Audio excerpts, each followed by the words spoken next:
anticipate namin na maaaring may mga grupo, in particular itong communist terrorists na maaaring take advantage naman sa sitwasyon na ito.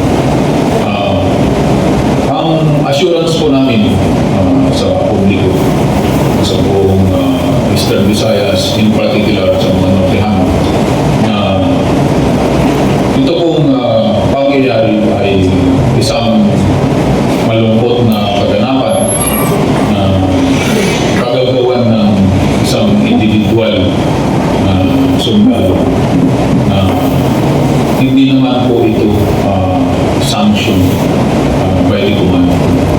Never ito-tolerate or isa-sanction ng command yung ganitong gawain.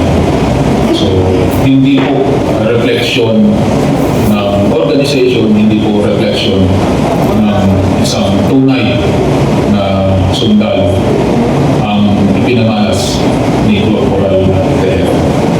Ito po ay sabi ko nga kanina, it's a condemnable act na salungat sa disiplina ng isang sundalo. At hindi po si Corporal Tejero ang nagre-represent ng aming organization. I am sure that every soldier now, the entire Philippine Army, is one in condemning the act